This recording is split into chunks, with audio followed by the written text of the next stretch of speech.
It's a widely known fact that Marvel movies tend to do better than DC movies, literally every time. The only recently outstanding DC movie that I can remember is Wonder Woman, and that's because the movie was one of the few which was actually really good. Now, I'm not saying that everything DC makes sucks by default, because DC does make some good content every once in a while, but there's still a huge gap between the quality coming from DC and the quality coming from Marvel.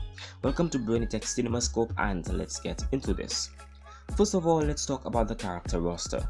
There's a clear parallelism between the character list of Marvel and DC. For each character that Marvel has, there's usually a counterpart in the DC universe most of the time, and vice versa. When Marvel has Deadpool, DC has Deathstroke. When Marvel has Ant-Man, DC has the Atom. When DC has Green Arrow, Marvel has Hawkeye, and so on and so forth. There's always some parallel between Marvel and DC characters, and yet there's still this barrier between the two studios which prevents them from having similar success in their movies.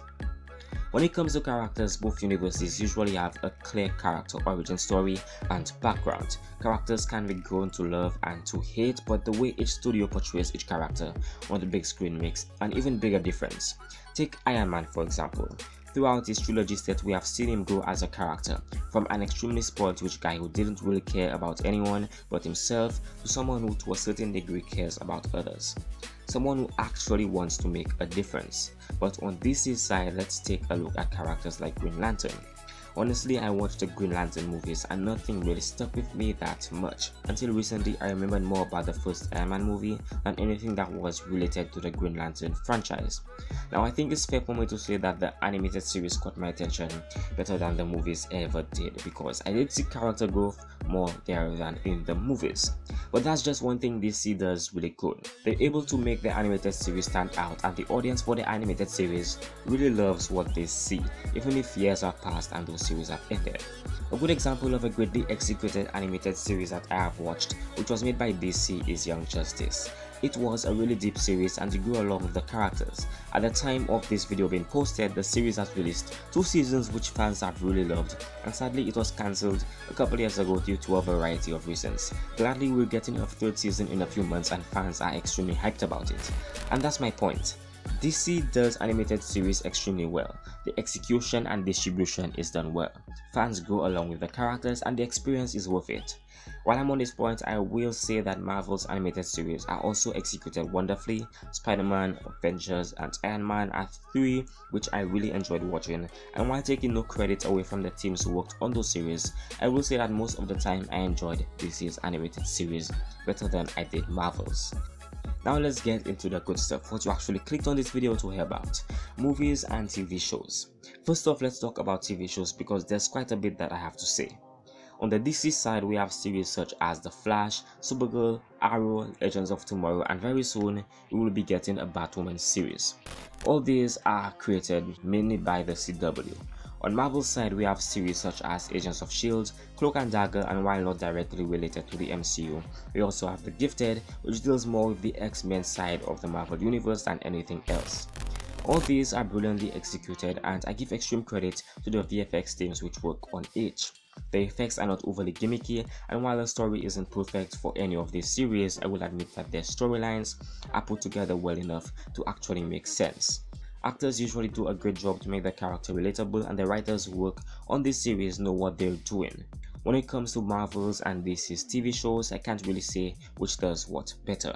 There's so much variation and good talent which goes into these shows that to me, they're just really only fun to watch. While a few may have a darker tone than others, essentially, they're all just fun to watch. They're a good 45-minute time killer, and you leave each episode of each series wanting more. That's basically the goal of these shows, to keep you watching, and if I can be kept entertained by both sides of the competition, I can't personally say that any side does better than the other. While I do have my favorites on each side, specifically Agents of S.H.I.E.L.D. and The Flash, I do enjoy the majority of the shows Marvel and DC produce, when I do get the time to watch them though. Now let's talk about the good stuff, movies. Let me make it clear now that to me Marvel makes better movies than DC, and this doesn't have anything to do with box office sales or ratings, nothing like that. I just enjoy Marvel movies better. One key thing to keep in mind is that Marvel movies usually have a serious tone to them, but the movies are made enjoyable by the actors which portray the characters, the great VFX teams, and the extremely talented writers. DC's movies on the other hand have the same type of serious feeling, but sometimes it gets a little bit too deep even when jokes are sometimes thrown in. They don't really hit the mark or make the landing. The tone throughout most DC movies is usually dull, at least in my experience. Maybe it might be the writers, maybe it might be the actors, but as of recent I can't say that I have enjoyed any of DC's recent releases, apart from Wonder Woman, which was actually fun to watch as I just said. Another thing I should mention is the fact that DC's universe feels like it's just being started. Marvel feels like they've been around for years, and that's true, and while not all their movies have been the best they could have, they do seem like they know what they're doing. DC gives off the impression that they came to the exam room without studying up on what they needed to, and Marvel is a class genius who knows mostly everything on the exam sheet. With Marvel's movies, you grow along with the characters. The focus is not solely on the superhero aspect of the characters. That's why the TV shows work so well. You get to grow along with the characters, but when it comes to the movies, Marvel has mastered the art of creating a great character. DC has some good writers, some good actors, and the budget for these movies is usually sufficient. But the one thing really missing is the character aspect to make these movies memorable. Even right now, while I am writing this, I just remembered Suicide Squad was actually a thing, and that sums up so many things I want to say about DC's side of the DC or movie battle. Marvel has mastered the character aspect, especially with the characters they decide to put in their movies. On DC's side, the only character that I really think has a deep character is probably Batman, due to his deep backstory and it being the actual reason for him doing what he does. When a character is vulnerable and has that human aspect, we as humans can relate better. In conclusion, I'll say this one thing. Marvel makes way better movies than DC.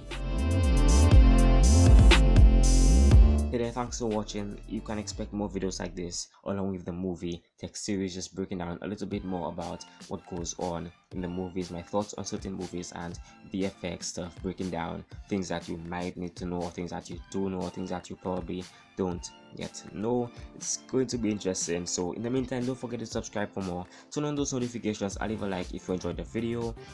Check out other videos on the channel if you are interested. Also, this channel has a Patreon, so if you're interested in supporting this channel on Patreon for as low as $1 a month, you can do so. $1 goes an extremely long way, trust me. Thanks for watching, hope you enjoyed the video, and I will be seeing you in the next video.